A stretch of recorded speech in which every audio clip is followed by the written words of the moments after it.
Good evening, everybody. I am delighted with our weekly seminars that we've been doing at the University of Miami, but tonight is a very special evening. I welcome you to session number 18 today on September 17. I'm Hage-Morcos, professor and co-chair, Department of Neurosurgery and Otolaryngology, director of cerebrovascular and skull base. The co-directors of this course are Carolina Benjamin, my partner, assistant professor, and director of the Keynes Dissection Lab, specializing in brain tumor and skull-based surgery. Michael Ivan, assistant professor, Department of Neurosurgery, director of Brain Tumor Initiative, who specializes in brain tumor, skull base, and epilepsy surgery, as well as my two endovascular, open vascular partners, Bobby Stark, co-director of endovascular neurosurgery, director of endovascular research, as well as Eric Peterson, associate professor and director of endovascular neurosurgery. It's been a very popular and very successful string of sessions we've been holding on skull base and cerebrovascular. Welcome to Miami. This is our center, our two main hospitals, UMH, University of Miami Hospital, and Jackson Memorial Hospital. These are the sessions we have done over the last several weeks, and several more are coming up until December. To our audience, we have audience today from multiple sources on Zoom. We have with the Neurosurgical TV channel with John Bennett, who's kind enough to broadcast. We have a special channel in China. To all our audience, if you have access to Zoom, send us questions to the Q&A box, and I'll be happy to ask our speaker and panelist to discuss. We don't offer CMEs. Please share the news of our conference in your social media. And please send me ideas you have on future topics in cerebrovascular and skull base, or speakers you would like to hear from, and I'll be happy to try to include them in our future sessions. For example, next week, we will have Nelson Oyisiku and Eduardo Vellutini discussing pituitary tumors next Thursday at our usual time, which is 5 p.m. My partner, Mike Ivan, has been also spearheading a Wednesday conference, Miami Global Brain Tumor Symposium. Next Wednesday, for example, is Roger Stoop, the famous Roger Stoop with the Stoop protocol, who will discuss glioma research, new and not so new trends in clinical glioma research. Many thanks goes to our team that makes this happen: Ingrid, Roberto, Cristina, and especially Ignacio. You can connect with us through these links you can see here, through emails, on Twitter, on departmental Instagram, and so forth. Now, why is this evening special? Let me first introduce our panelists this evening. Ziad Haj from Novant Health Brain and Spine Surgery, Neurosurgery, and an endovascular neurosurgeon in Charlotte, North Carolina. His lineage goes back to our common friend, YRS and myself, to Dr. Fadi Sharbel and Sepi Emin Hamjani.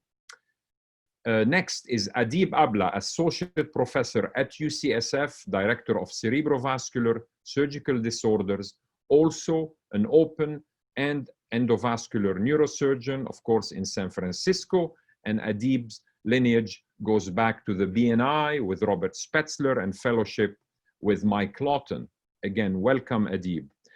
And our third panelist, my friend of many years, Ketan Bulsara, who is professor and chief of division of neurosurgery at University of Connecticut, also a neurosurgeon and an endovascular neurosurgeon, and in Farmington, Connecticut, whose lineage dates back to Duke, and of course his very special relationship with Taka Fukushima. So we've got extremely a wonderful pedigree of panelists today. But now the main course of the evening is this gentleman here, Juha Hernesniemi, who is professor and chairman of the HERNESNIEMI International Center for Neurosurgery at the Henan Provincial People's Hospital in Zhengzhou, China.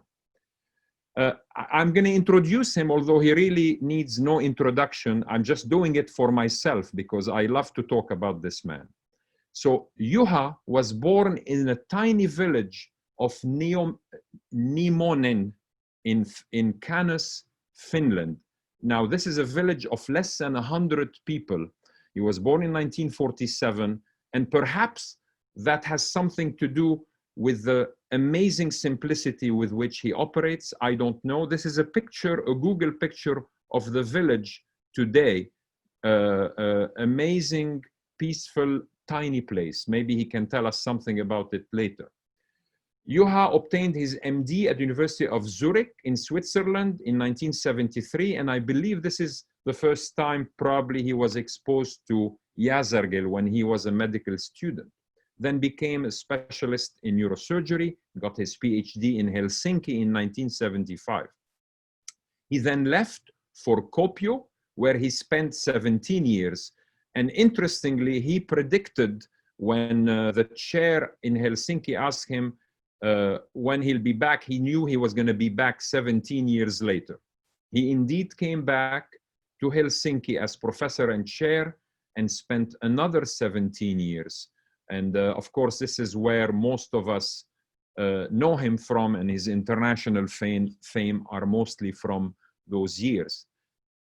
As if that was not enough for a career for him, he had a small stop in Peru and Indonesia in 2016, then in Nepal, working with some of his former fellows, and now since 2018, he's been recruited to be in China, and we're going to hear more about it during his talk.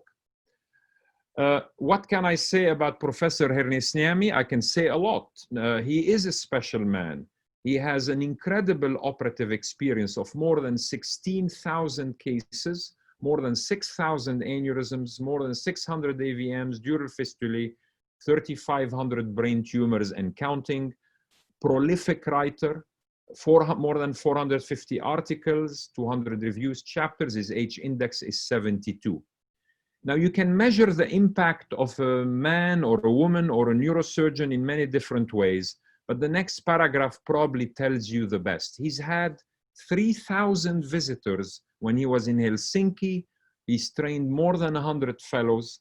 His videos, by the way, which are completely free in surgical neurology, have been viewed by 40,000 neurosurgeons. Now, mind you, there are 50,000 neurosurgeons in the world. I'm not sure where the other 10,000 are hiding, or they don't know about his videos. We need to do something about that. Recognitions, I'll just mention two simple things. He is considered to be one of 69 most prominent neurosurgeons in the last 100 years by World Neurosurgery. He is considered by Jolie magazine to be one of 18 top neurosurgeons in the world. But that's not why I personally like Juha Hernesniemi. I like him because of what's in this slide. And this is my own personal observation of the man. I've known him more than 2 decades now. I'd like to summarize what I think is quite unique about him. He is a fearless master of the economy of motion in surgery. He has an uncanny ability to tame both space and time during his surgeries. He exercises economy of words. He uses very few words, much like the surgical moves that he has, or the short selection of surgical approaches that he uses. But each word and each movement he does counts a lot more than yours or mine. He has an incredible mind's eye that can see often more than what his real eye sees. You discover this when you watch some of his videos. You wonder how can he see what he's doing?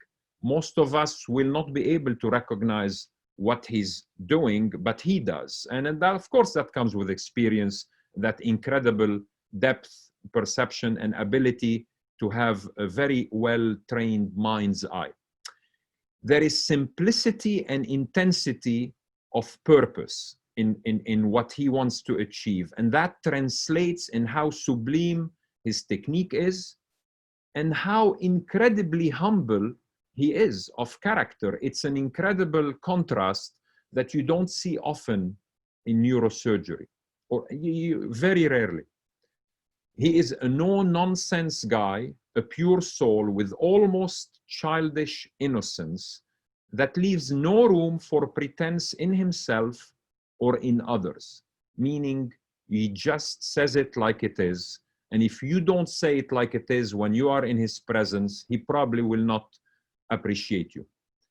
And lastly, nobody is more beloved by their trainees as Juha Hernesniemi is, which is why anybody who knows him falls in love with him for what he has done for the field, for what he continues to do for the field, for the kind of human being that he is. And I'm going to stop talking now, and I'm going to stop sharing. And Juha, please share your screen, unmute your microphone, and tell us everything you want to tell us about your career and your view of neurosurgery. And thank you so much for joining us tonight. And I'm sorry, before you start, I'd like to thank very much Binju, who also is on the panel and is translating live from English to Chinese, everything that is going on here. And Ben, my good friend, thank you so much for doing this. Juha, all yours. Thank you, Jack. Thank you very much for your kind words. In neurosurgery, the past doesn't mean so much. You have to prove every day, every time, you have to prove what you have done and your experience. So in every case is important. So now I will speak about my experience in cerebral aneurysm surgery and about the feelings, how the things are going now. So this is a sentence. We continue to enjoy the perfect lip around the base of those deadly sacs. This was written in Miami. I was a fellow of Professor Pierles at Jackson Memorial Hospital more than 1 year, 92, 93. So this is a nice sentence. I base my lecture, webinar on that.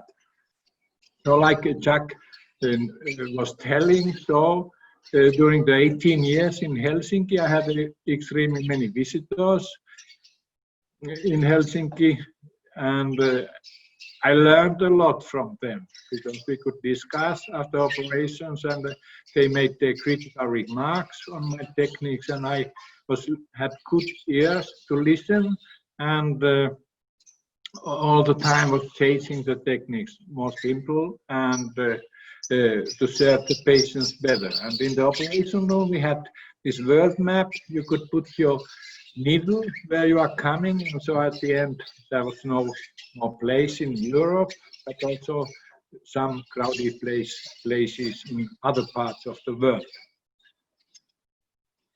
So now I'm working in China since more than 2 years at the Henan Provincial People's Hospital. This is the second largest hospital in the world. The largest hospital in the world is in the same city, Zhengzhou. It is a university hospital, our rival. So, once more, the perfect lip around the base of those deadly sacs. Is it over now? Like in the song, those were the days. So I will deal with this subject, because in my hospital, more than 70% of the cases have endovascular surgery. So those who are doing open microsurgery, clipping, they are called last of the Mohicans, because the tribe is getting smaller and smaller with the development in treating cerebral aneurysms. I have to give credit to my teachers. This is extremely important in neurosurgery and of course in every field, that you give credit to your teachers, because you are standing on the shoulders of those who are teaching you. You are not beginning from the same point than them, but you continue their work, and this is extremely important. So these were my teachers. This is famous photo from Chicago, 1988, taken by Mrs. Yasakil, Mrs. Diane Yasakil. You see here, Professor Yasaki is 63 years old, and Professor Drake is 68 years old. Take a look on these guys. They are like small boys studying, interested the anatomy of the human cadaver head. This is extremely important because learning curve is a lifetime.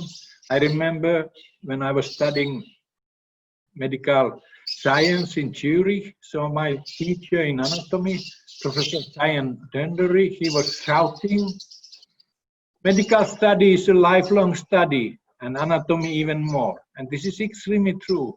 We cannot learn anatomy in our maximally 100 years of life. We should need more time to learn perfect anatomy. There's always new things there.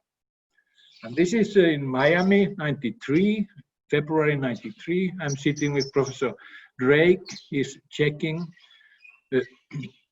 all the cases of the 1,767 vertebral basilar aneurysms that formed the book of London, Ontario experience. They were nice days. Professor Drake had extremely good memory. He could remember nearly every case, and then we were arguing about some complications or outcome. I could always find a patient in my computer, in my database, and then we found the track sheet, and then he corrected if he was wrong or right. And this picture is from 2003, Professor Yasakil operating on in Helsinki. It is drawn by my first Chinese fellow, Hu Shen. And take a look, all in the operation room are European, but the picture looks Chinese. So it means that we are seeing the world differently depending which culture we are coming. And this is Zurich. Zurich was the Mecca of microsurgery. All the world came to learn from Professor Yasakil and see him to work. This is 1982. I had clipped my first aneurysm in 1976, so I felt rather experienced, but my eyes were opened. I learned a lot. I saw totally different world. Professor Yasakil was like Usain Bolt or Muhammad Ali. He was number one, then there was nothing, and then some other neurosurgeons in the world. So we couldn't, of course, not discuss, you know very well how the strict it was in the operation room. But after surgery, we went to restaurant, and then we were discussing the operations. And this was very useful for us to change the experience and to learn other colleagues around the world. One afternoon or evening, Jesus Martinez, the guy on the right side from Mexico, he told, one day we will be better. We didn't believe that time, but it is certainly so. We are standing on the shoulders of our teachers, and this is the way how it happens all the time in the world. So this is Dr. Drake, Professor Drake and Professor Pieles in London, Ontario. I went there with my big luggage in 80s and didn't find neurosurgical department. So one man with the glasses, Professor Pieles, came to me and asked, can I help you? And they helped me in many ways. Without them, I wouldn't be the chairman in Helsinki. To speak about endovascular surgery, it was Serbinenko from Moscow, Burdenko Institute, who published in the mid-70s an article in Journal of Neurosurgery, balloon occlusion of the cerebral aneurysms, main part of the world was laughing, but my teacher, Dr. Leitinen, didn't do. I have also met the second big star of East, Seklov. I was sitting with him 6 to 8 hours, and he was telling his remarkable life story. So these are the great men in the beginning of the endovascular surgery. And like I mentioned, my teacher, Mr. Taxi, Dr. Leitinen, he didn't laugh on the Serpenenko's publication, but he went to Burnenko Institute and in 2 weeks found out how these balloons are made, came back and called Nokia, that was that time doing rubber shoes, not cellulars. And in a few time we had these balloons and we could make experiments in rabbits, nighttime in our angio suite, occluding abdominal aorta with the balloons, and made a small publication of that. But then Dr. Leitinen had to leave Helsinki because he lost the competition on the chairmanship and professorship. So he went to Norway and Sweden, where he later made his life work, and I went to microsurgery, didn't continue in endovascular surgery. But I had connections with endovascular surgeons a lot. Here you see Guglielmi in Helsinki. Now it is 30 plus years of the first Guglielmi detachable coiling. There are few people in the world who can change the world, but Guido Guglielmi is one of them. You see Ling Feng, Professor Ling Feng, above from Beijing, China, and of course Jacques Moret in Helsinki also. Jacques Moret told me after seeing me to operate around 10 cases in few days of aneurysms that you may continue. So I have the license to continue. Now,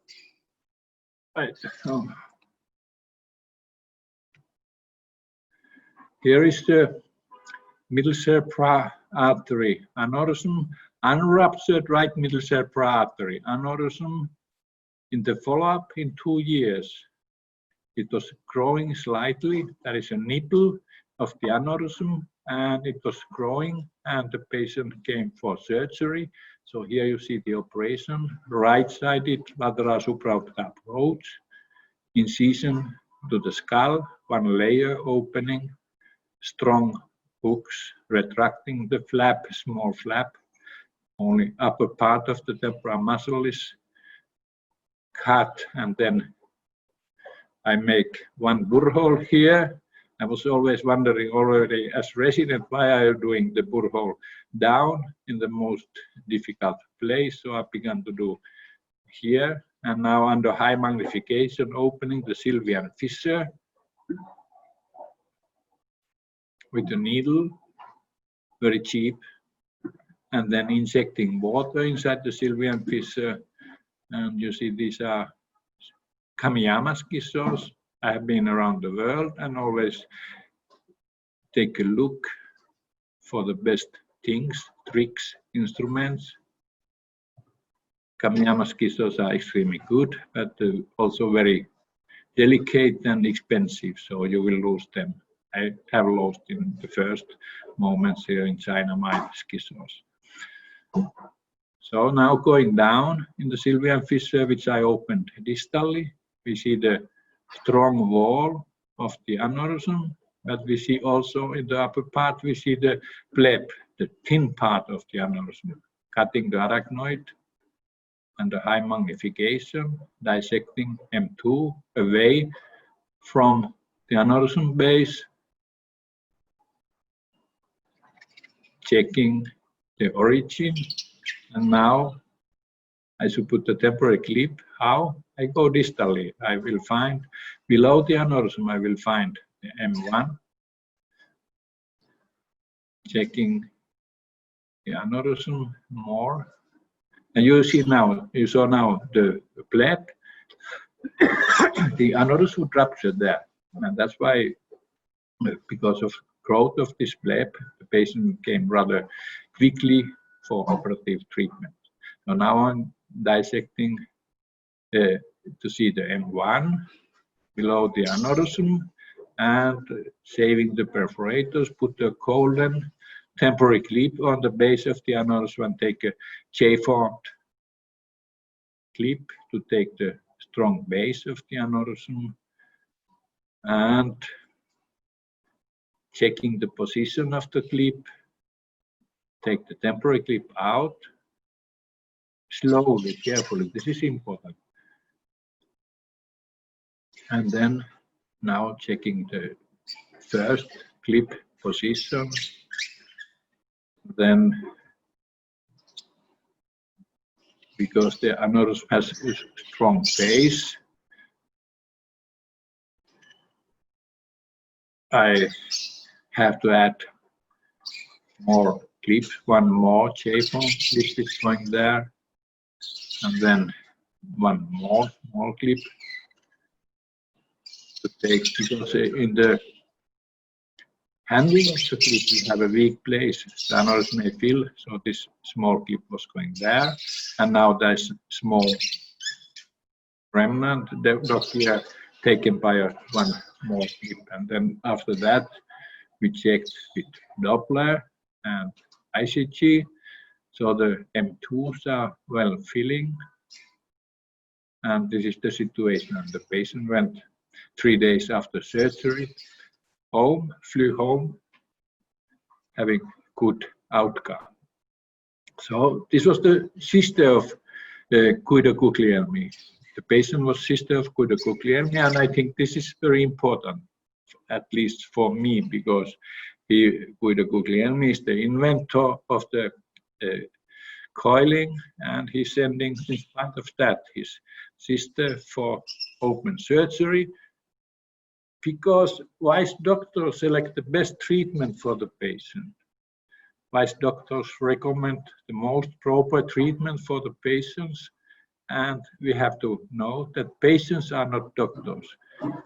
Patients are many times selecting the treatment modality. We should tell which one is better or not. Now I come to the point, how are we doing? This was the morning questions of my teacher, Professor Skip Peerless, in Jackson Memorial Hospital in Miami, 92, 93, always, how are we doing? I could never answer terrible. I had to say always fine, fine, fine, like it is the habit in USA. How are we doing? Should I now answer? We are doing terrible. Why microsurgery is going down? Why are we losing our skills? There is a deep gap where the aneurysm is hiding.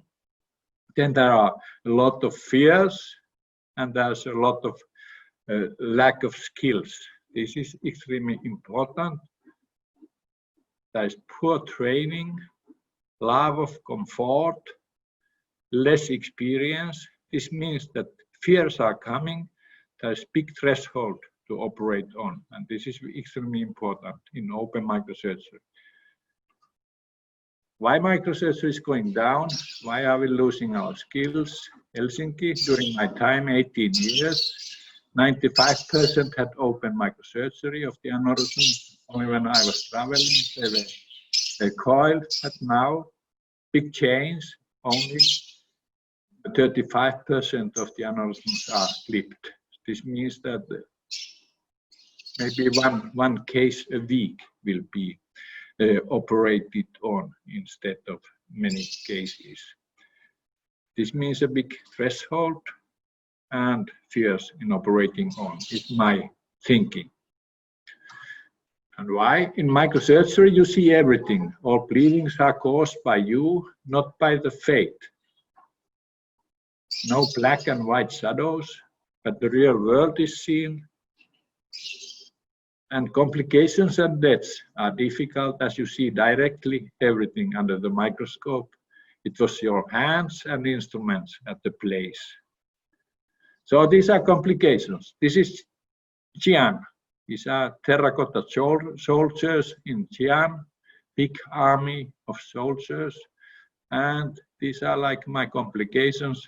I've operated more than 16,000 cases. So I see here different soldiers, hemiplegic, dead, oculomotor palsy, and so on. So these are the complications. Neurosurgery is not different from sports or arts. Hard training is needed. This is very important, and the training time is long. So there is an old rule. If you have spent 10,000 hours training something, then you will come to the world top. This is certainly true, whatever you are doing. But in neurosurgery, I have added that you have to spend 10,000 days in operation room to be at your best. And you can count how many, which age you are. This 50, 60 years, maybe after hard training and operating on a lot of cases. Neurosurgery is hard contact sport. As mentioned, you have many complications, difficulties. One important thing is we should not gossip. If I hear someone gossiping, I just say that I have enough own problems. If it is not very didactic thing, I don't want to hear about it.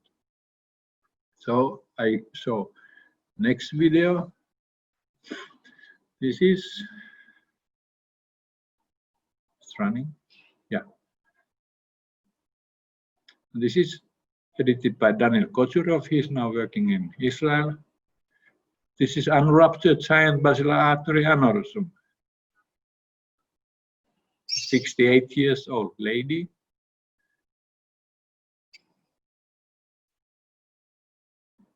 Huge aneurysm. Patient is in park bench position. Make subtemporal approach with spinal needle. This one you need always when you go subtemporal, otherwise you destroy the temporal lobe. And then opening the dura. And there's some bruising in the brain, and then I go subtemporally and go to the tentorial edge and opening the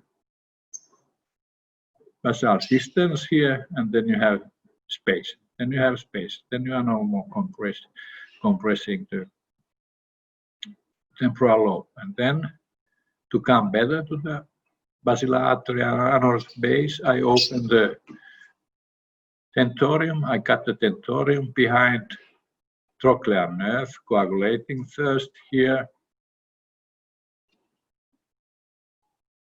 and then cutting, taking care not to cut to the superior cerebral artery and not to cut the trochlear nerve. And I attach those leaves with clips on the dura. Dr. Drake used the stitch. It's extremely difficult to put the stitch, so these clips are more practical, and we have also published this trick. And dissecting more, now you see under high magnification, you see the basilar artery. We made ICG here. Then I put temporary clip on the basilar artery. I think I put also on both posterior communicating arteries. Now changing the position, and then dissecting the strong aneurysm base. And there's some venous bleeding in front of the aneurysm, which I cannot manage, so it is disturbing a little bit this video. Usually the field should be very clean. And now I made a hole in the aneurysm, so now there's no return. There's no return. So the first clip is going on the place.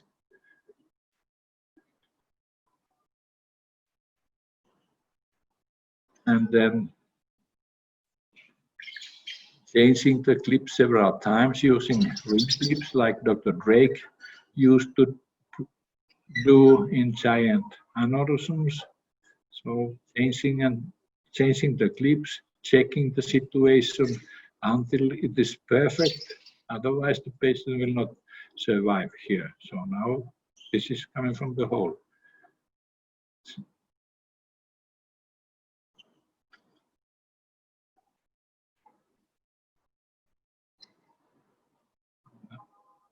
Changing, reapplying the clips until the clips are perfect, long enough to take the strong base. I think here now one of the clip is occluding the posterior cerebral artery, so I take it away and then add above, traveling with the clips, I call it, when you have clips too tight, so you take one out and then go upwards, and all the time this venous bleeding is disturbing.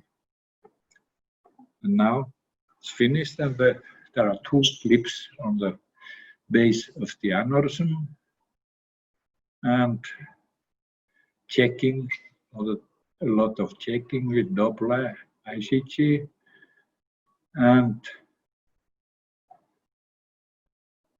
you see that the PCA and subarachnoid artery are open. Aneurysm, no filling. Of course, it cannot fill because you have made a hole. And then taking the clips away, putting fibrin glue in the dural bleedings, important. And then closing carefully after good hemostasis. And this is the state of the brain after surgery. And these are the post-operative controls: CT angio, CT angio, CT angio. With CT angio, we did also DSA in this case. It was rather seldom done, but in this case, special case. So this was giant basilar tip aneurysm. Can I do it again? I have done many, but the question always remains, can I do it again? Can I repeat it safely? And can someone learn it? And do you have that kind of surroundings? You can do this surgery. This is very important question nowadays. So there's huge pressure from the surroundings, from media, colleagues, lawyers to do endovascular surgery in these cases.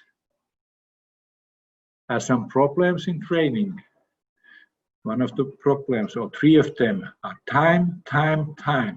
Then you have regulations of working time, like in Europe, 37 hours a week. Then the young people need free time.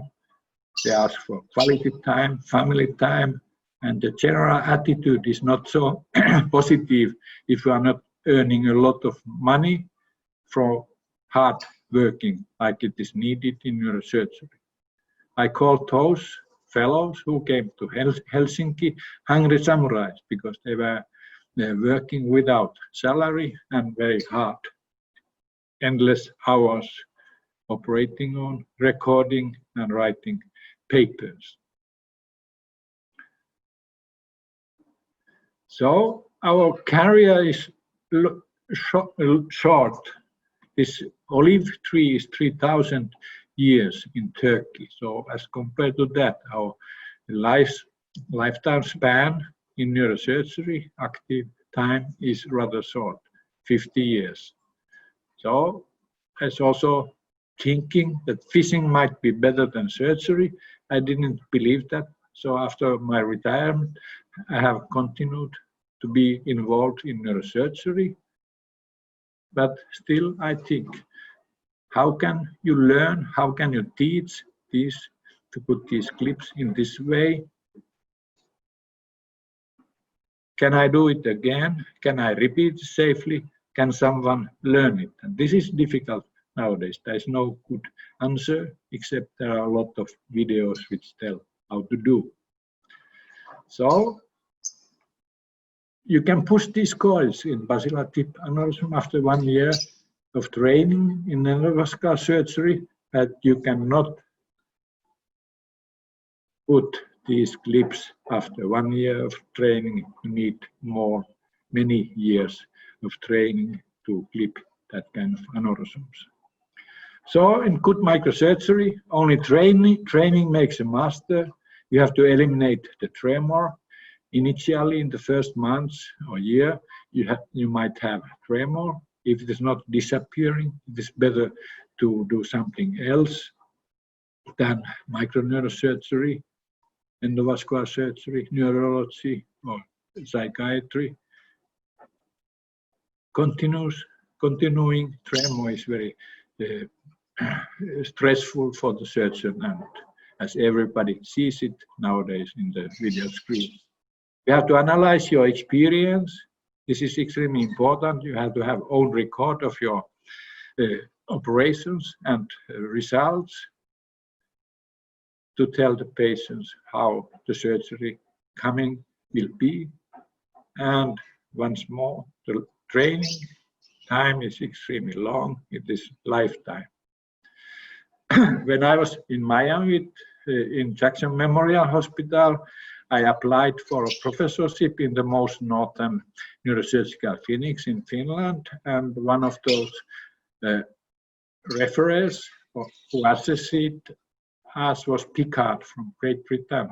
He wrote this rather short comment on me. At the age of 45, this man seems to be happy to analyze surgeries of others. This meant that I was writing the book on Drake and Pierce's surgeries. I learned a lot from this one, and I could forget this sentence, even it is rather pretty nasty sentence. So it is not always easy to do neurosurgery, sometimes very hard to do neurosurgery. One of the important things is, if you want to do the real microneurosurgery, open microsurgery, we should not get seduced by the money, and this is very important. If you want to earn a lot of money in neurosurgery, should do something else than clipping of the aneurysms or try to continue. So money, money, money. Endovascular is one of the biggest businesses, and it is extremely heavy to compete with that. So at the moment, quite frankly, if open microsurgery wants to survive, you have to be good and efficient. You have to be both. Only perfect follow-up tells the truth, and this is a must. Only in Finland, in some other small countries, you have a good follow-up.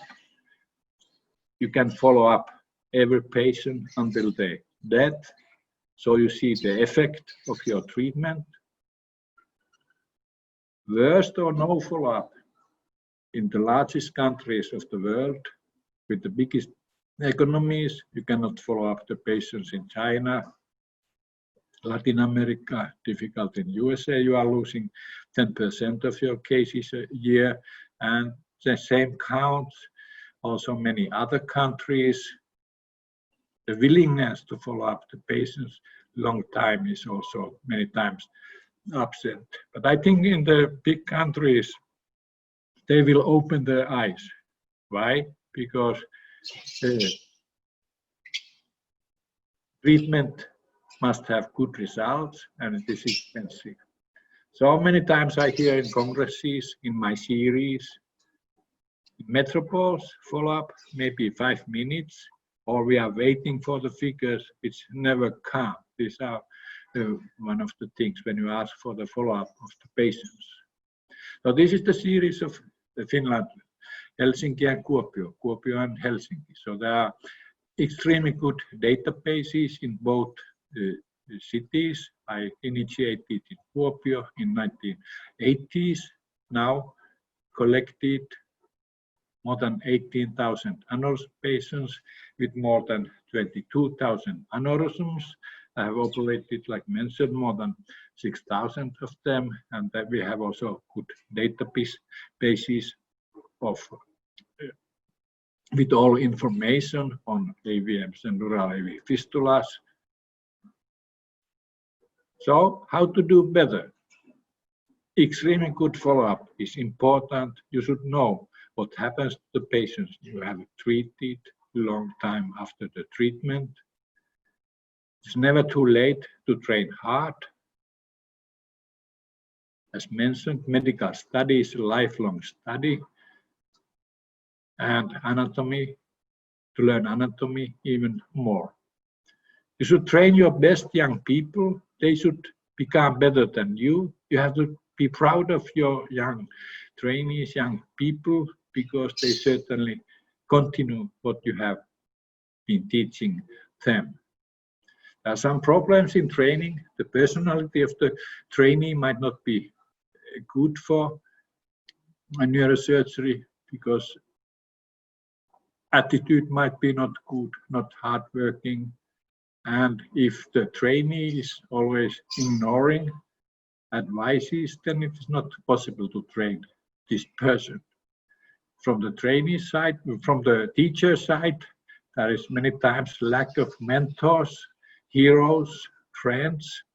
We are very heavy protecting our own territory, and many times we neurosurgeons are like bunch of wolves, both in academic and the private sector. If somebody is weak, we might even kill this person. So training is lifelong. Learn to use your time, optimize your surroundings to have enough time for neurosurgery. Learn from history and surroundings. Listen to your teachers, but don't believe everything. Don't believe everything. Think how it could be done differently. If you find a better solution, then do it.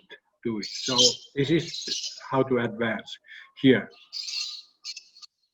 You should discuss your problems, share your troubles with somebody you trust.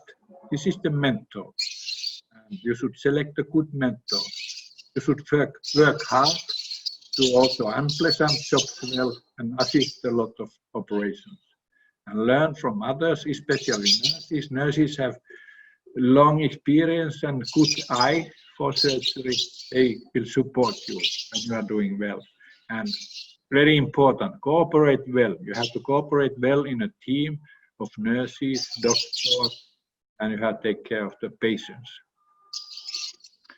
So now, as mentioned, there is heavy pressure of the surroundings, society, in favor of endovascular surgery. If you want to continue direct surgery, clipping of the aneurysms, you have to be mentally extremely strong.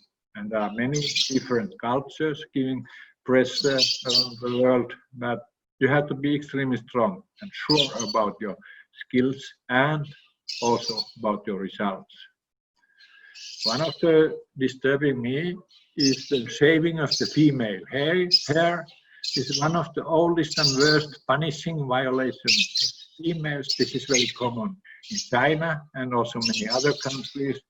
This favors endovascular surgery many times. You should make minimal invasive haircut. You should not do extensive skull-based approaches to clip the aneurysms. For me, even for me, they look terrible. Do it simple. This is the lateral supraorbital approach I have been using since 80s. And with my successor, Professor Niemelä, we operated in maybe close to 20 years ago, one proximal middle cerebral aneurysm, when M1 aneurysm from skin to skin, 25 minutes. And we have done several of them, not the same time, but close to that.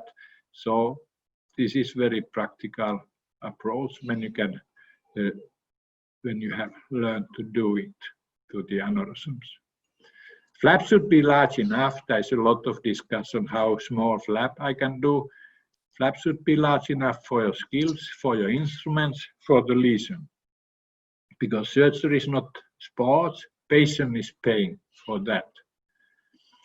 And you should remember, not the walls, but the good team is doing the work. In this hospital, nearly diamonds on the wall, but surgery in operation room, not that level. So only stupid people still continue clipping.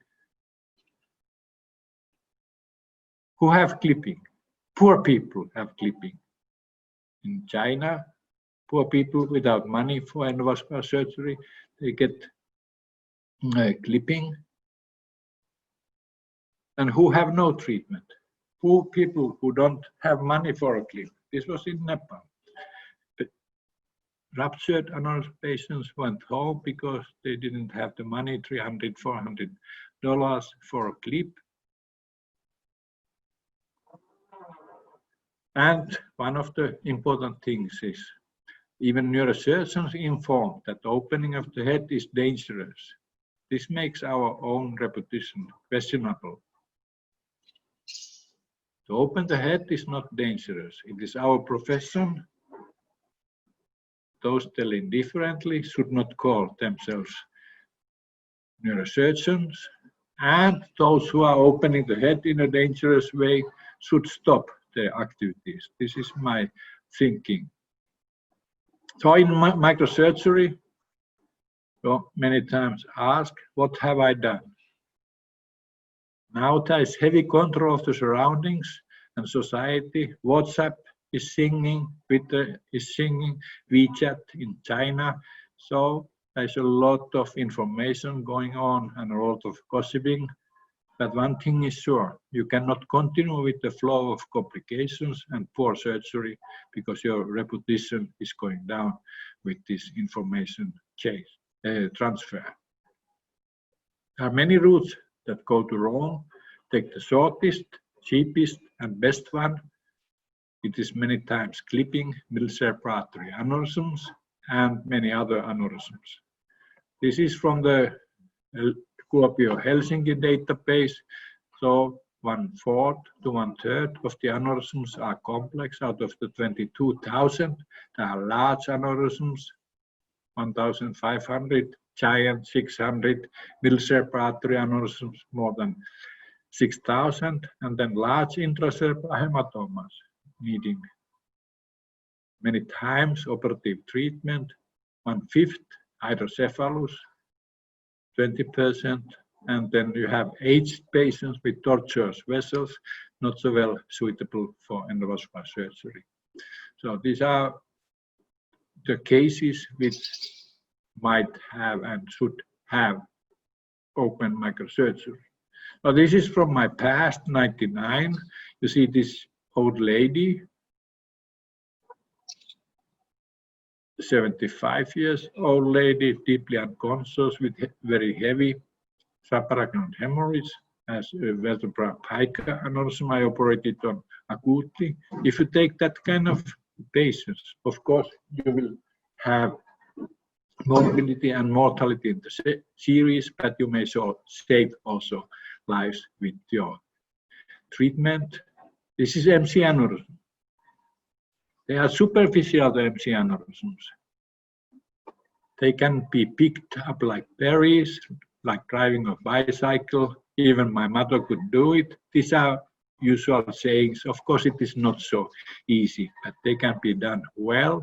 And they are special aneurysms, should have open microsurgery, not having stents and coils to treat them.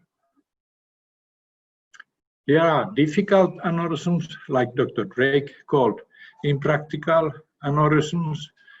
So some of them you might nowadays easily treat with endovascular treatment pipeline, stents, but some aneurysms remain extremely difficult. This is posterior fossa thrombosed aneurysm, acting like a tumor. This is the monstrous vertebral-basilar aneurysms. Dr. Behnam Rechai Jahromi is doing his PhD on 519 of these aneurysms, and it's soon ready. So they are remain big problem until now, how to treat. And of course, these aneurysms, you need special treatment, large space of basilar bifurcation aneurysm. This is simple aneurysm, MC aneurysm, very simple for open microsurgery, very complicated with endovascular means. So this calcified aneurysm needs, of course, bypass surgery. This giant middle cerebral artery aneurysm was a middle-aged female Jehovah's Witness, which means that they don't accept blood transfusion. I operated on, resected the aneurysm and clipped the aneurysm. And you see I had intraoperative angiography with C-arm. And these are postoperative pictures. Take a look. Great respect to the aneurysm. I made a good flap to treat the aneurysm, not a small flap, because you have to tailor your approach according to the lesion. And here, the case with the intracerebral hematoma, young male, 28, 4 bleedings, same day, Monday, afternoon or evening, both pupils dilated in our emergency room.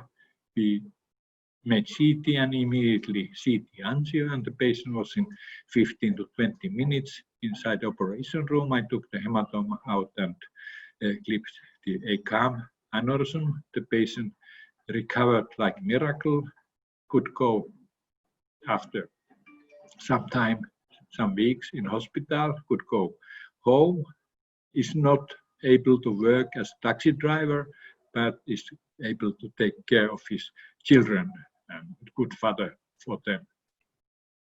So how is the future? At the moment, 2/3 of the world population has no access to endovascular surgery. We have to remember what we are talking here is first world talk. I think in future we will have biological solutions to treat the aneurysms, and of course there is also prevention to reduce the number of aneurysmal subarachnoid hemorrhage, like in Finland has happened. Reducing of smoking only has reduced the number of ruptured aneurysms, subarachnoid hemorrhage, 50%. So this is important.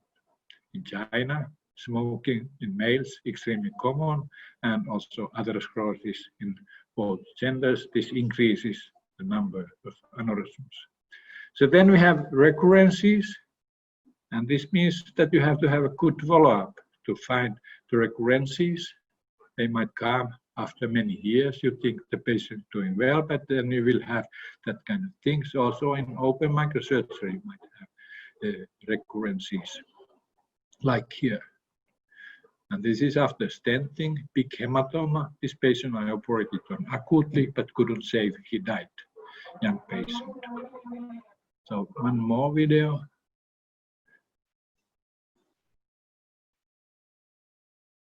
So how it looks with the endovascular treatment of middle cerebral artery aneurysm. Here is one video showing an Italian patient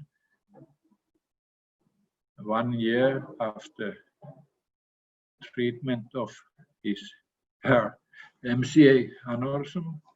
There's a big compaction of the coils and the aneurysm filling, so came for surgery.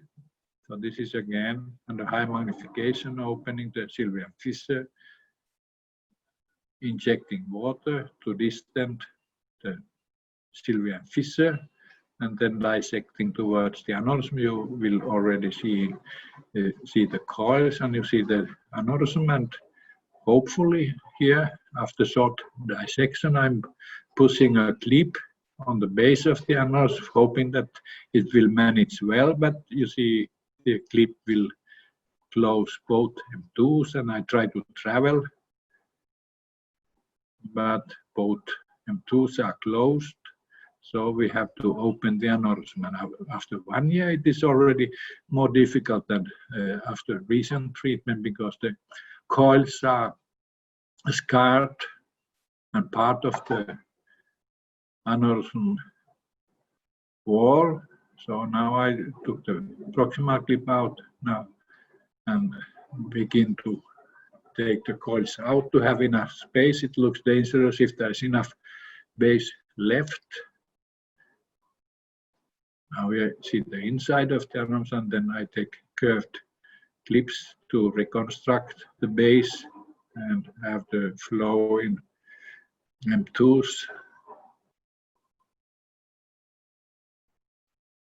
The clips, the coils prevent the clips to close, and then I have to take some of them out and then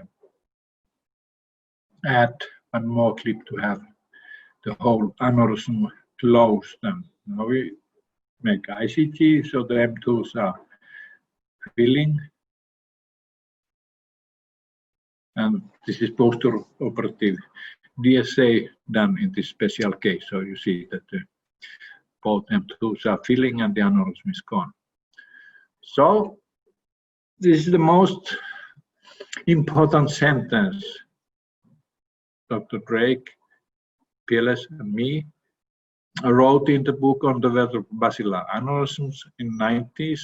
So this is extremely important for your career, life, thinking. If only we could have back again many of those who were lost or badly hurt for a second chance in the operative room with what we have learned. This is very important. You should analyze your cases and make databases of your cases and follow up them and add it to your databases. So the question is coming, is there any hope for the open microsurgery clipping? Yes, I think it is in economy. Why? Because the endovascular surgery is extremely expensive. Also, neurosurgeons are a part of our society. We are very much dependent where the money support is coming, and this is very important. So let's take China as example. It is nearly 5 times bigger than USA population.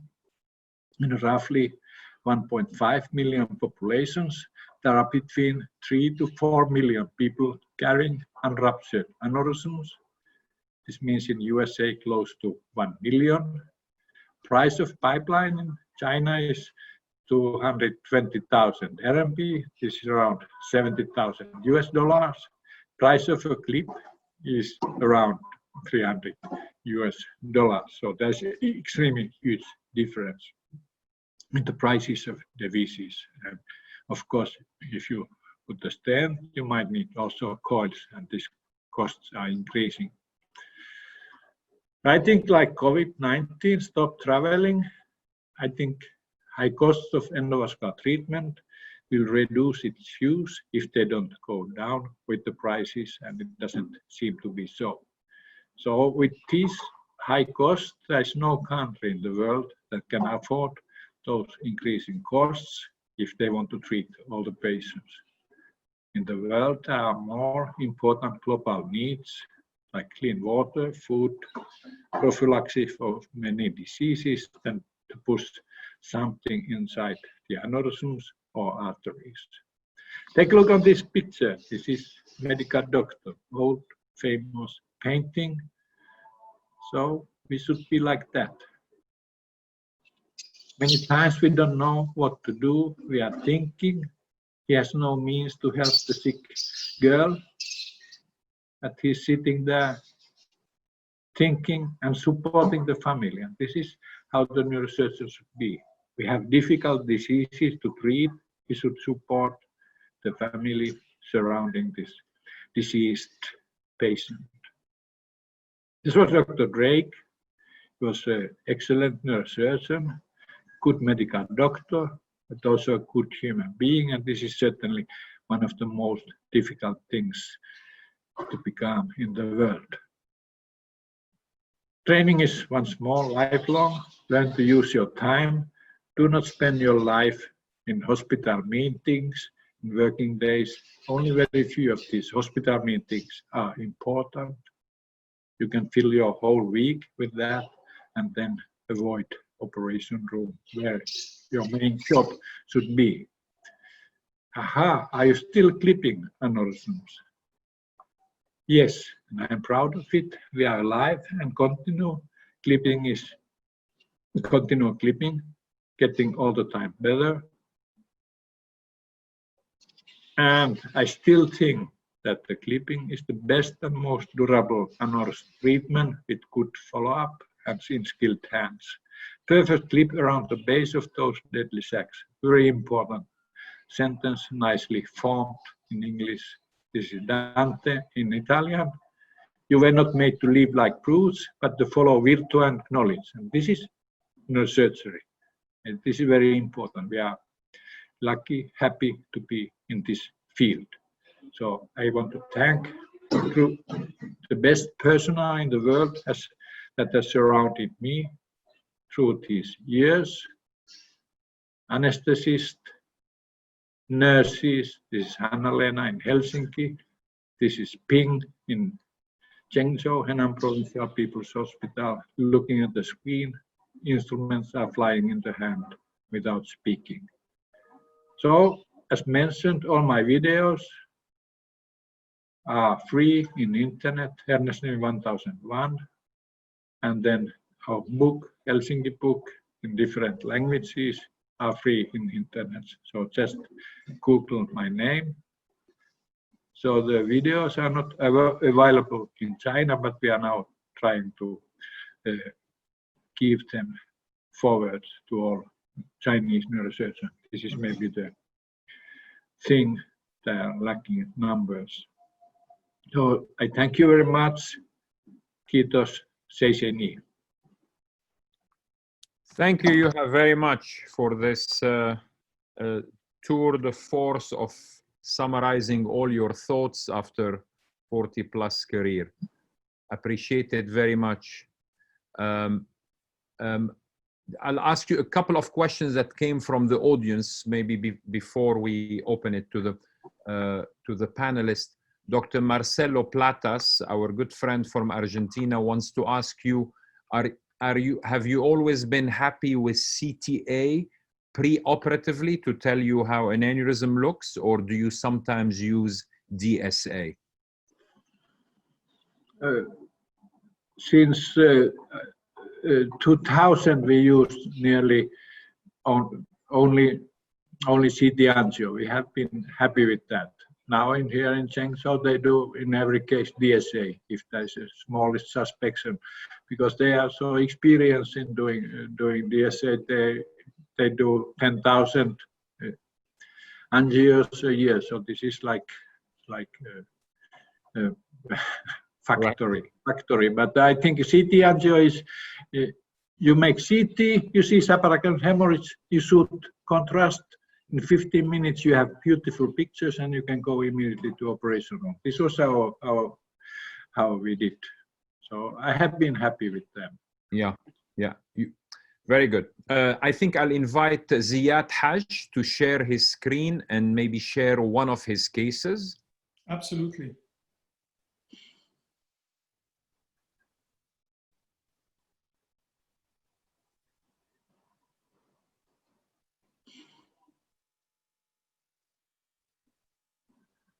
Can you see my screen and can you hear me well? Yep. Yes, we see you well. Professor Hernesniemi, thank you for this very enlightening and outstanding lecture. I'm going to have this daunting task to follow you.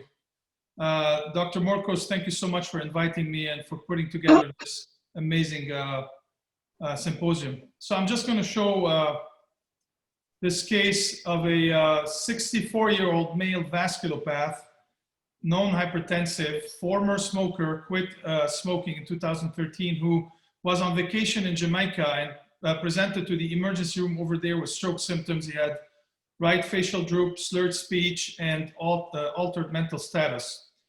When he went to the ER, he felt somewhat uncomfortable. He decided to leave against medical advice before any type of workup was done, and he traveled back to the US and immediately went to an ER at the VA and had workup with a CTA that showed multiple intracranial aneurysms. Now, the plain CT did not show any rupture. There was no blood. They couldn't get an MRI due to a spinal cord stimulator, but there was, based on his symptoms, no sign that it had ruptured, and ultimately all of his symptoms resolved. He was discharged and then referred to my clinic for his aneurysms, and he was neurologically intact, so he did not suffer any sequela from these symptoms, stroke symptoms. So I recommended a serial angiogram, and I'm going to show the images. So he had a total of 5 aneurysms, 4 of which were the most interesting, all irregular, ugly-looking aneurysms. Right ICA injection, there's a bilobed, approximately 4 millimeters. I'm going to give in the next couple of slides the exact dimensions. PCOM aneurysm on the right side, and then a choroidal aneurysm as well on that same side. And then on the right vertebral artery injection, a V4 segment aneurysm, and then slightly distal to it, another irregular shaped aneurysm close to pica, but not a true pica origin aneurysm. You could see here the pica origin separate from the actual aneurysm itself. And you could see on the next one actually how horrible his vessels are. Substantial amount of intracranial atherosclerotic disease, right vertebral artery injection, so a lot of irregularity. If I show you again the anterior circulation as well, you could see the intracranial atherosclerotic disease here. This shows the left vertebral artery injection, and it's of importance because the left vertebral artery ends in pica, so there's no substantial contribution of the left vertebral artery to the basilar system. So this is what it showed. Those are the important ones. The PCOM bilobed was 4.4 millimeters. The choroidal was 3.1 by 2. Between them, there was a smaller, shallow-based ventral ICA aneurysm, and then those are the 2 vertebral aneurysm on the right side, 3.8 and 5.2. Professor Hernesniemi, would you treat those, or would you recommend observation? What would you do in this case, if I may ask? What I have learned in China, be careful with the patients with atherosclerosis and aneurysms, because first, you cannot use temporary clips, and the aneurysms are very fragile, might have also calcification, even small, on their base. So I would carefully discuss the different means. Of course, when you go inside the artery, then you don't have to take care of the wall of the aneurysm or the artery. So I would discuss with the patient. He has been heavy smoker, so I think the aneurysm have been caused by that. But then this heavy atherosclerosis makes the treatment of these aneurysms more difficult. And how old he was? 60? Yes, in his 60s. 64. And general condition. And a former smoker.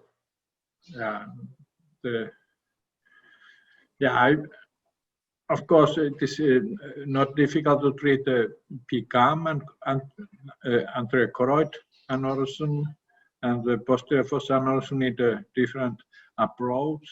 Mm-hmm. But you have to discuss with the patient. I think the main concern here, for me, what I have learned is the atherosclerosis. Here in China, the patients have huge atherosclerosis, which is caused by the fatty food, Mao pork, I call it, and then with the very common smoking of the males. Fatty food in both genders, but I cannot give an answer here, but I would be a lot afraid of the atherosclerosis because it makes the regular surgery difficult because you cannot use temporary clips.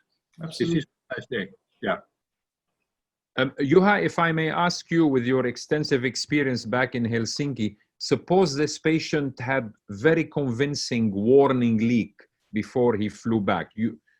Clearly one of the aneurysms leaked. Statistically, looking at these, what's your best guess as to which one may have been the symptomatic aneurysm? Have you, what? I think the right PCOM at the 2 lobes. Yeah. This one, right PCOM might be ruptured one. Yeah. I would suspect. Of course, we then do CT, but this one I would operate first. Both. Yeah. PCOM and choroid. Can we ask Dr. Binzu? Ben, can you give us your opinion? This is a good idea. Yeah. I don't know if you had the chance to see you were busy translating probably, but So, Yeah. I see the case. Yeah. do you want me to repeat any of the information? heavy No. atherosclerotic 64-year-old, possibly with a warning leak, with 4 aneurysms, PCOM, anterior choroidal, and Ziad, show him these bottom ones there. Vertebral artery aneurysm, right vert, V4 segment, and a more distal kind of pica, close to pica, but it's not a true pica aneurysm. Pica origin is here, and it's separate from the origin. So there's 2, a V4 and a pica. And the vessel is very atherosclerotic right there. Yeah, I think my treatment, I would clip 2 aneurysms of pica and anterior coronal aneurysm, and then I will use endovascular treatment for the V4 aneurysms. Okay. Do you expect any stent assistance or balloon assistance? Yes. Stent assistant for the V4 aneurysms. Ziad, you want to ask your co-panelists any? Absolutely, yes. I don't know if Adib or Kitan are on. Oh yeah. Maybe Kitan, we start with seniority. Yeah. How is this handled in Connecticut? You know, it's you have such leading experts that are giving opinions. It's hard to really say otherwise. But again, the aneurysms that look the most concerning are the PCOM segment aneurysm and the anterochoroidal segment aneurysm. And I think if there was a warning leak, then I think I would take the patient to surgery to clip those 2 aneurysms. And I think for the posterior circulation aneurysm, I think I would, like Bing had mentioned, I would consider endovascular treatment, and I would use stent-assisted treatment for the posterior circulation aneurysms. Adib, and then maybe Bobby Stark after Adib. Yeah, I agree completely. I think the carotid aneurysms are ugly in appearance, multilobulated. They're right next to each other. It's going to be hard to treat that anterior choroidal with an endovascular approach. I would explore those and clip both of those at the same time.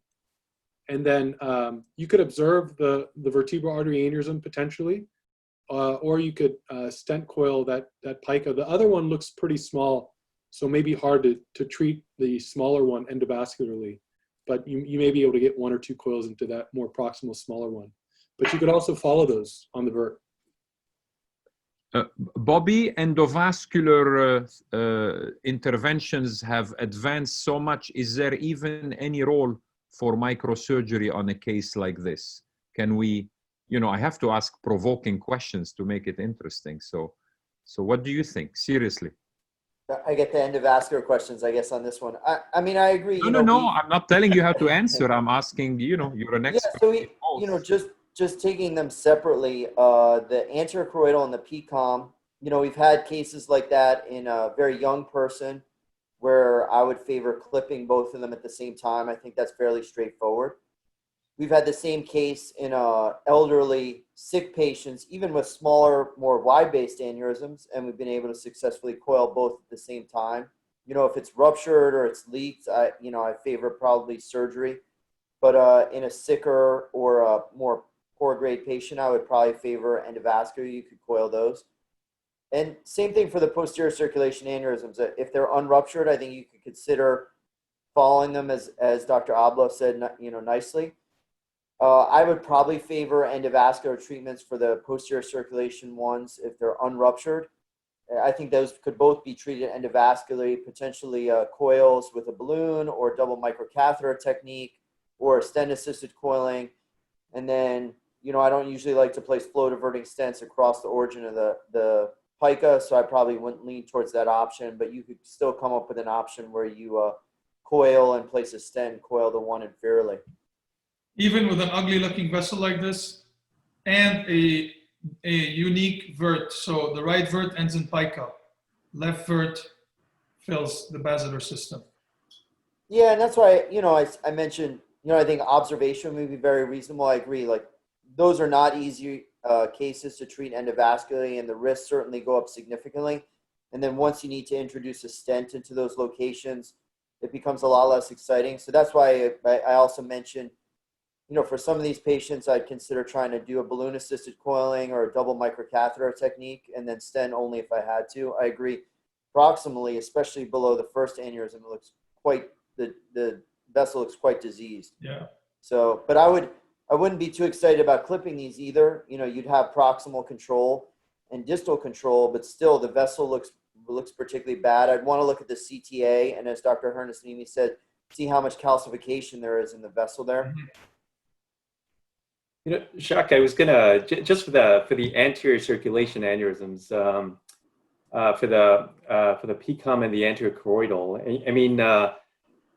I mean, as we're developing sort of our learning curve, you know, the anterior choroidal artery aneurysm is concerning, and I guess the question that comes up in terms of what was pointed out with the extent of calcification, the literature seems to be mixed in terms of preserving the anterior choroidal, in terms of using endovascular means and microsurgical means. And it seems like more the recent series seem to suggest that endovascular treatment would probably preserve the anterior choroidal with a greater frequency. And I don't know what your thoughts on that are, but again, ideally microsurgical clipping, but with the caveat that with this extent of calcification,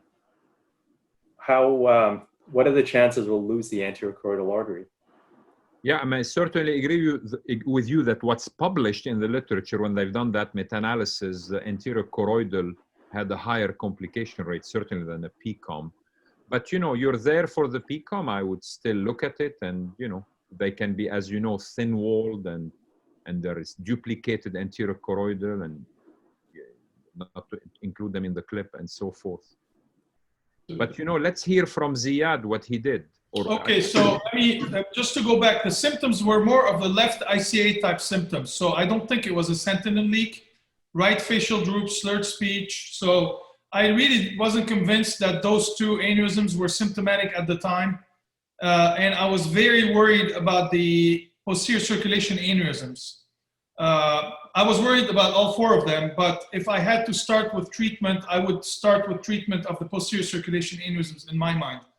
So what we ended up doing is I discussed this case at our multidisciplinary neurovascular conference, and the recommendation was to treat all four aneurysms, starting with the vertebral artery aneurysms, then after recovery, treat the ICA aneurysms together. And I opted for surgical option for all four, actually. The reason why I did not choose an endovascular approach is because of what I showed you, Bobby. The left vertebral artery ends in pica, so I was really worried that doing an endovascular approach with a pipeline or coils or balloons or balloon coiling or whatever would possibly compromise the only functional vessel with this amount of atherosclerotic disease. I was really worried. I thought that maybe by doing an open approach, you know, I'd have a better control of flow in the vessel and reversibility. So I could potentially move the clip or do something or even abort if need be. So I don't know, I felt more comfortable doing it endovascularly. So I decided to proceed with a far lateral transcondylar approach on the right side. I planned for intraoperative angiography and the use monitoring with SSCP, MEP, and then I monitored cranial nerves 9, 10, 11, and 12. Sorry, I don't have a video. I didn't have time to put one together, but basically standard hockey stick incision with the standard positioning of the patient in pins. Exposure, I drilled the condyle, and I'll show you at the end the CAT scan of how much of the condyle was taken. Exposed the V3 segment of the vertebral artery on the right side, mobilized it, so I knew that if I could not get intracranial vertebral artery control, proximal control, because of calcification, I'd have better luck extracranially with the vert being exposed right there, because I could feel that the vertebral artery extracranially was compressible. Cut the dentate ligament to mobilize the upper cervical cord a little bit, get me a little bit more space. The proximal V4 segment proximal to the first aneurysm was very, very calcified. I mean, very, very calcified. You could see that through the vessel. The first aneurysm dome was seen, highly irregular.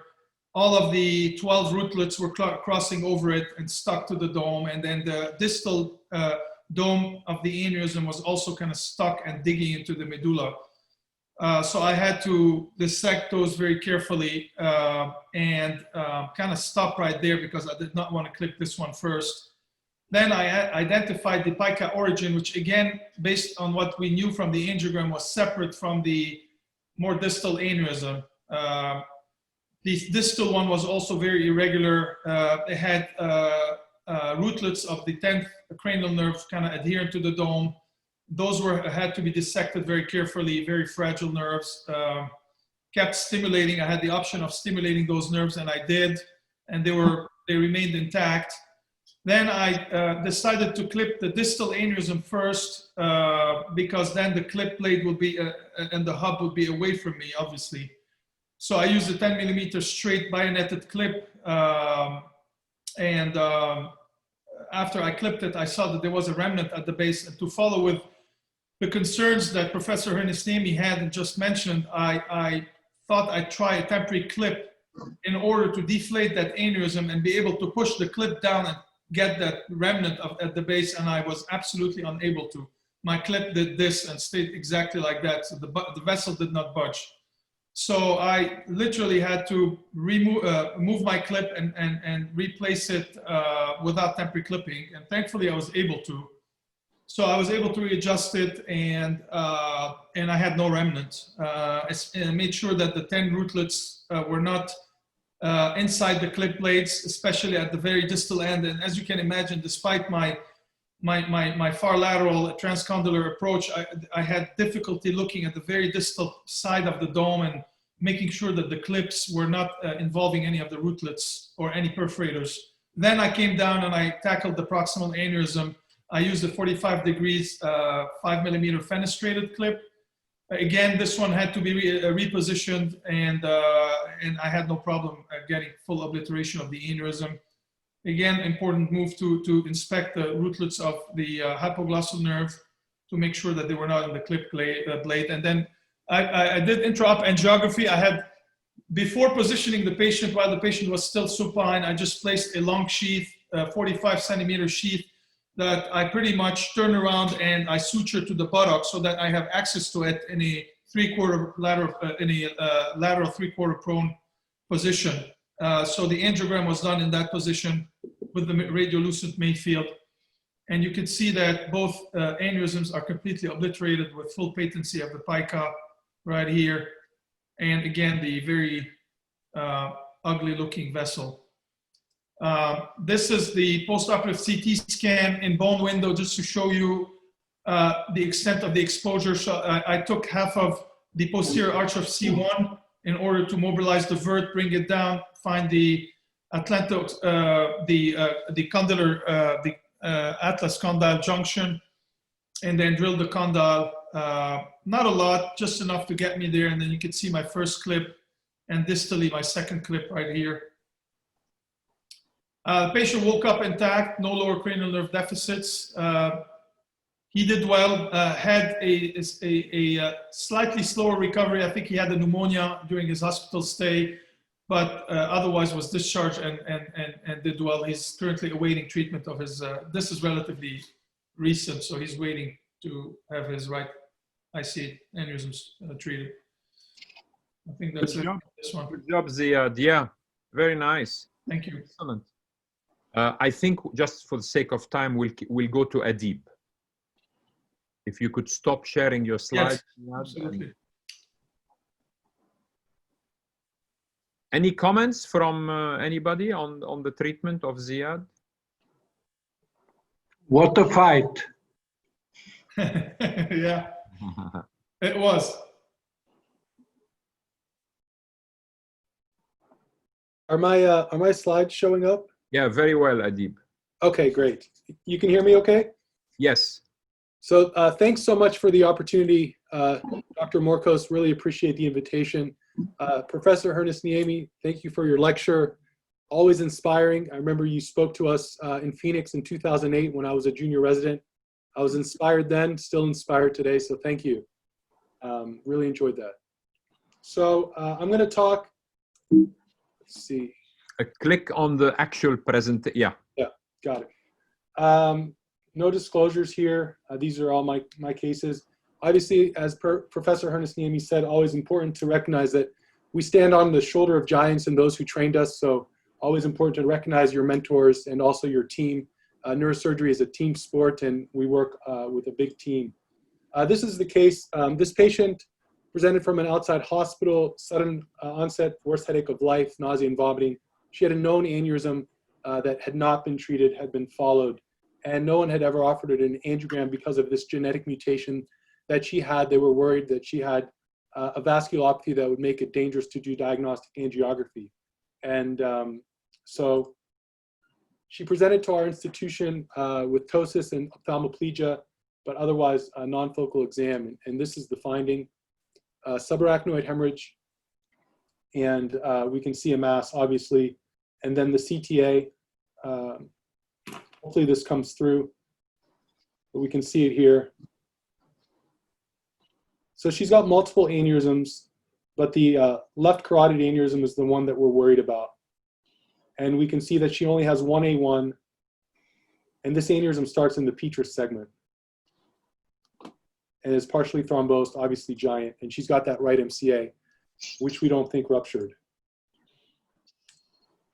So here it is, partial thrombosis.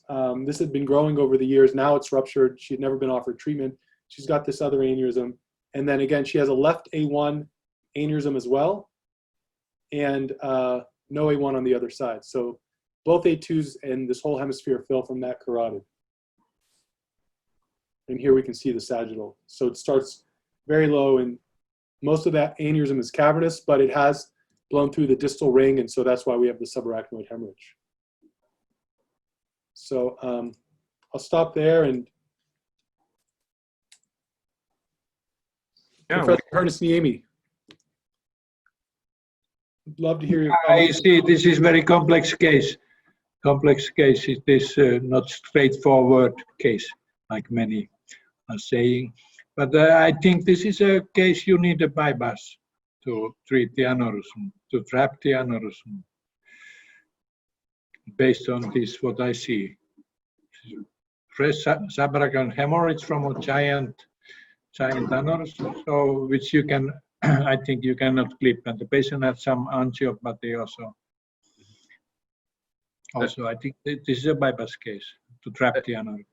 You have, I have been hesitant usually to do bypasses in the acute setting of subarachnoid hemorrhage. If I can afford to wait, I usually wait and then I do the bypass. What, do you have a different opinion on the timing of bypass? My experience in bypasses is very, very low, 100 plus cases, but I cannot say. We should ask Subin.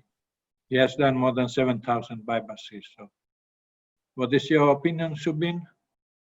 Yeah. Actually, if it's a ruptured aneurysm, we still can do the emergent bypass surgery.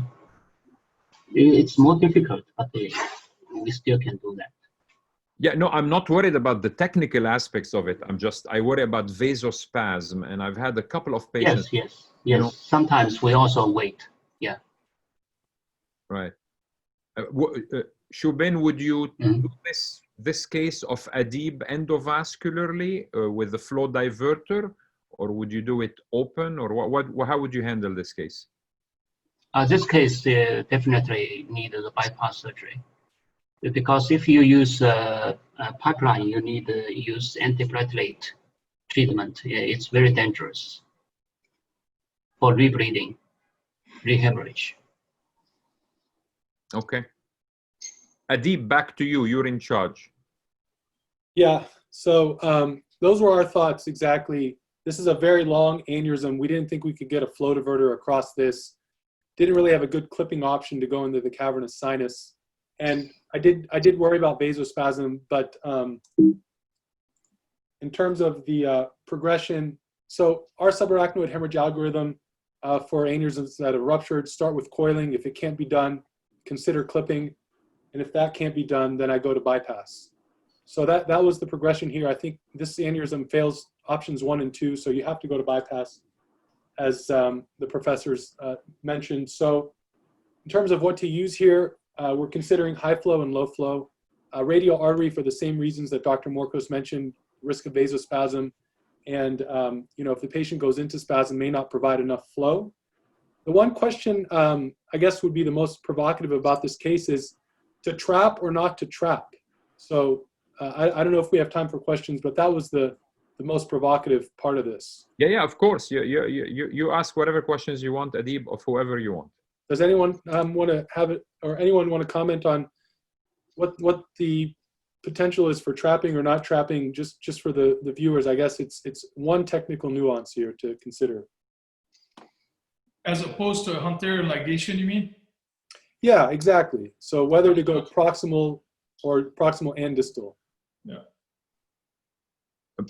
I'm worried about a very long column of clot with that serpentine segment and the thrombus. So if there is room for a distal trapping clip, that's what I would favor. Yeah, I mean, we considered that, and I'll just show the diagram. This was kind of how I mapped this case out.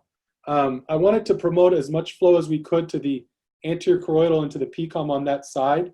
And, I knew this aneurysm came fairly close to the origin of the ophthalmic. And so I wanted to start with less and then do more if needed. I didn't want to do a clinoidectomy and take all this down in the acute setting. And plus, we need to create flow through the saphenous, down the M2, down the M1, out this M2, and then also fill both hemispheres. So I didn't want to trap it unless we were absolutely forced to. So it's a little bit of a not a gamble here, but I felt that if we could just proximally occlude this, it would make the surgery a lot more simple for this patient without having to dissect down and get all of this out, and then we could always come back if we needed to. And fortunately, that did the trick. Just one clip at the ICA origin in the neck. And so this is what we did. We used the saphenous. I got vascular surgery to harvest the saphenous 30 centimeter segment. We went to the common, as we discussed. She was swollen, but fortunately the fissure opened up nicely. Her M2 really rolled out superficially towards the opening of the fissure towards the surface, and then just did a bypass to the saphenous here. About an 8 millimeter arteriotomy, and then interrupted suture on both sides.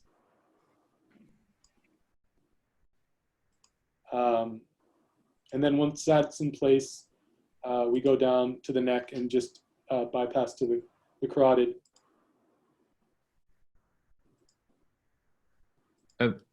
For the audience, Adib, could you mention what's going through your mind regarding choice of the proximal anastomosis? You have a choice between common, internal, or external. What goes through your mind? Yeah, absolutely. So with the choice that we had, I chose the common because I found it's a little bit easier to access, typically for me, and then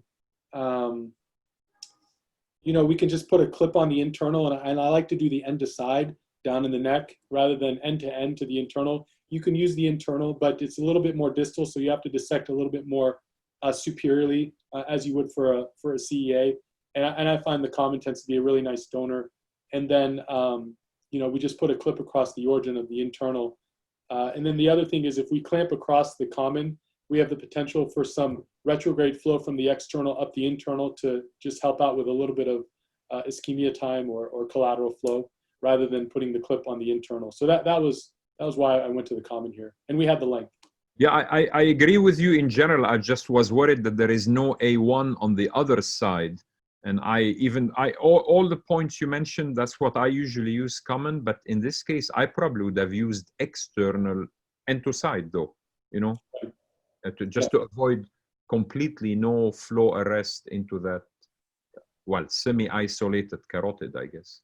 Right. No, that's a great point.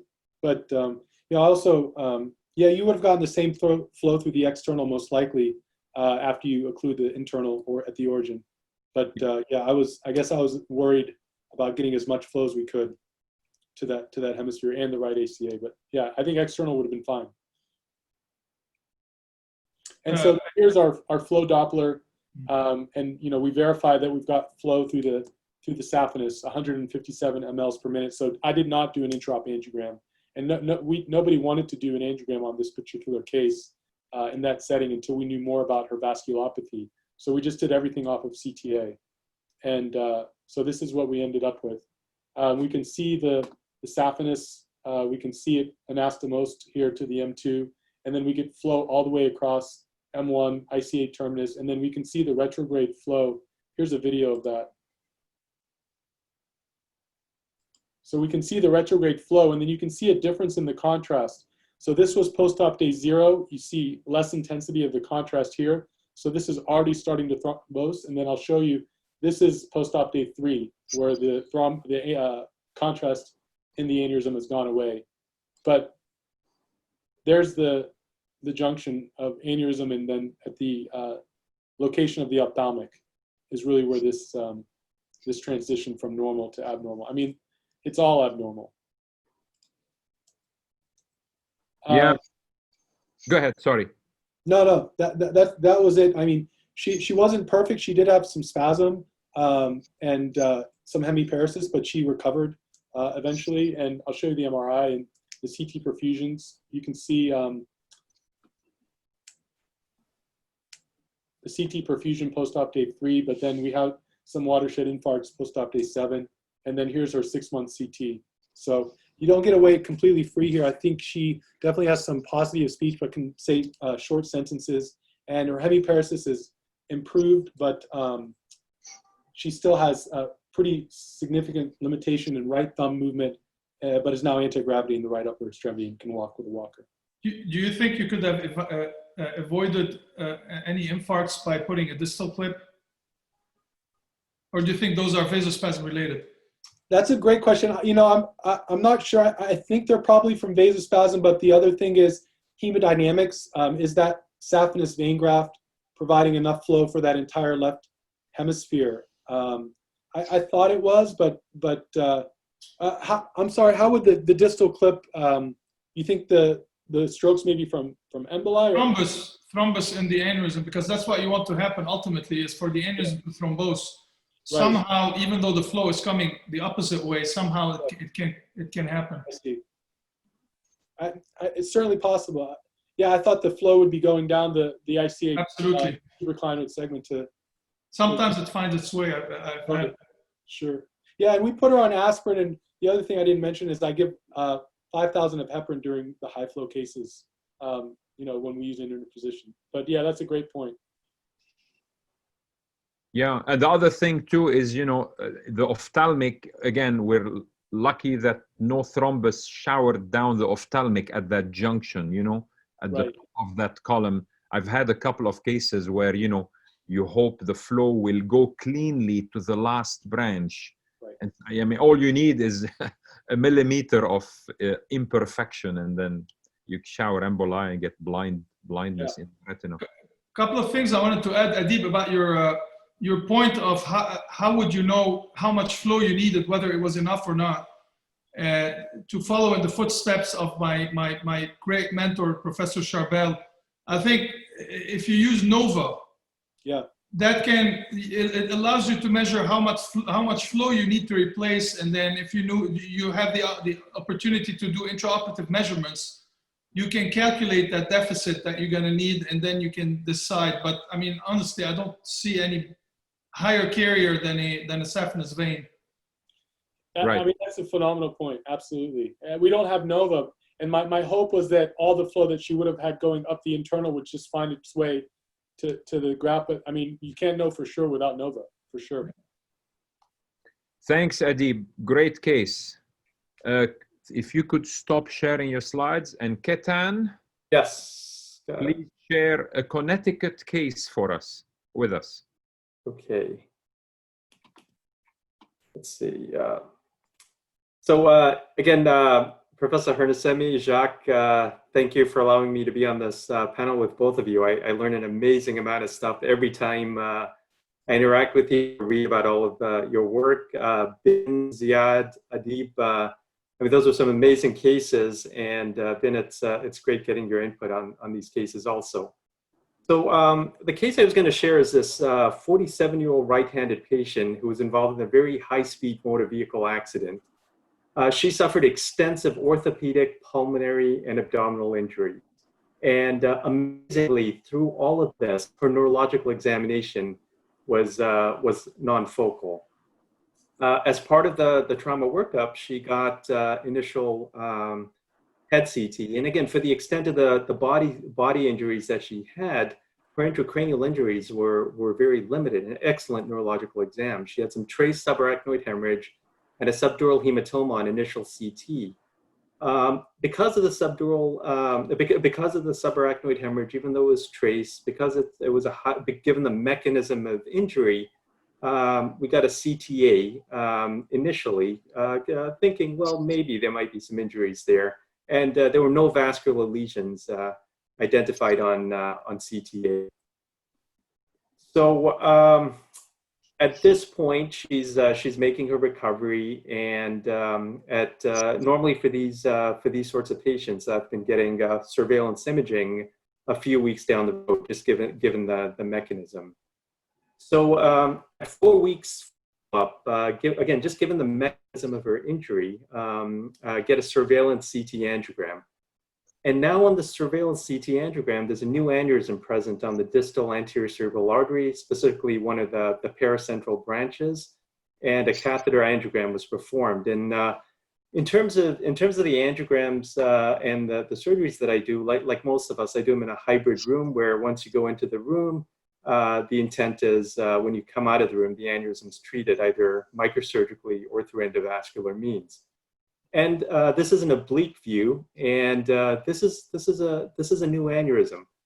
4 weeks ago, this aneurysm wasn't there, and now we have this aneurysm, presumed dissecting aneurysm, and just open up to. Yeah. Can we ask Bobby, my partner, Bobby Stark, to analyze this and give us his opinion? Yeah, it's, that's a tough one. If it would definitely, sometimes these could be missed on a CTA, but if it wasn't there and you have a new aneurysm, that's certainly highly concerning. To me, we're fairly zoomed out, but even on this view, it looks like there's some narrowing of the inflow and the outflow. So I agree, in the setting of trauma, I'd be very worried about a dissecting aneurysm. Generally speaking, I think we're a lot more conservative treating these from an endovascular approach. And a lot of times we favor surgery. From an endovascular approach, you could consider stent coil. I don't think you'd be able to primary coil this alone, because I think it's probably more like a pseudoaneurysm or dissecting aneurysm. But I would probably favor an open surgical approach, and I would, potentially be ready to do even a distal bypass and trapping that segment, because I'm not sure that you're going to be able to clip that directly and still preserve some sort of neck if it's really a traumatic aneurysm. Do you have some magged up images that show that it really has a disease portion on the inflow and the outflow? Yeah, Bobby, I don't have a magged up image, but you could just this image shows that clearly there's the proximal portion is diseased, and again it looks like it was probably with this the anterior cerebral artery was tethered and just had a lot of shear injury. So again, I think there on the mag views, I apologize, I don't have it's consistent with a dissecting aneurysm. And again, the concern here is even though this goes to one of the paracentral branches, even this is a paracentral branch, and I would go into, even though we know that there's no such thing as non-eloquent cortex, this is an area that potentially, if you close off this artery, you may be able to get away with it. But in terms of collateral flow, when you do the vertebral injection, which I don't have, from the terminal portions of the occipital trunk, there's really very minimal collateral into this flow from the posterior, like pericallosal artery, and so you know, I'll throw it out to, again to Professor Hernesniemi, Jacques, and the rest of the panel. Yeah. In terms of trying to keep this vessel open, because again, I thought, you know, it's a relatively young patient. I want to find a way to keep the vessel open with the endovascular means, like Bobby's pointed out, with the stents, and I mean, especially with the stents in a small vessel like this, I think that'd be probably, I mean, it's very far out, and you'd probably consider the vessel, you're probably going to lose the vessel. And then with microsurgery, what are the chances that we're going to be able to preserve this vessel? Yeah, well, I have my opinion, but I'll ask Juha to go first. Juha, suppose then this is traumatic aneurysm at the edge of the folks. You treat microsurgically. What's your plan? I would operate on it. I think you think Falks is coming that down. This is I mean, I don't know. I'm trying to think. It's dice. Yeah. But I'm suspecting this is a regular aneurysm. I would go with surgery for that, because Falks is not coming down to the corpus callosum. So why it should be a traumatic aneurysm? Well, he said it wasn't there at the time of the trauma, correct, Ketan? Yeah, 4 weeks ago, it wasn't there, Professor. It was not there 4 weeks ago, and You made DSA also then? Did a CT angiogram 4 weeks ago, and then a repeat CT angiogram, and it showed up, and both were very good quality, and it showed up on the repeat CT angiogram. And then anyhow, I would go with open microsurgery there to explore the site, to clip the aneurysm. And if it's not clippable, if it's a dissection, I guess you consider reconstruction, no? I mean, one option, I can't use my pointer, but Ketan, the vessel just below it, you can use a nice side to side, you know, trap that thing and side to side, and you know. Okay.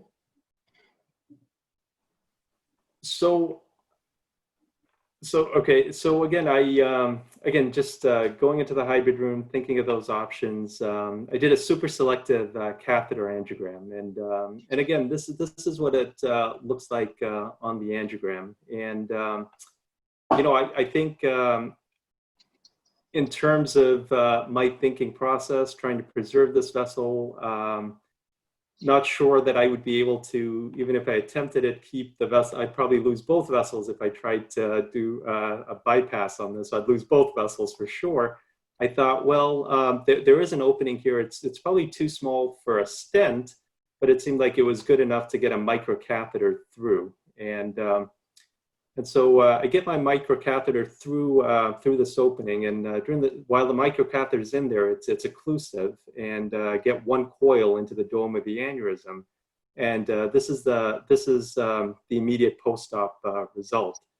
I don't have I followed this lady for 4 years now, and again, what's amazing is even though there was it looked like it must have been a very small proximal flap resulting in this dissecting aneurysm.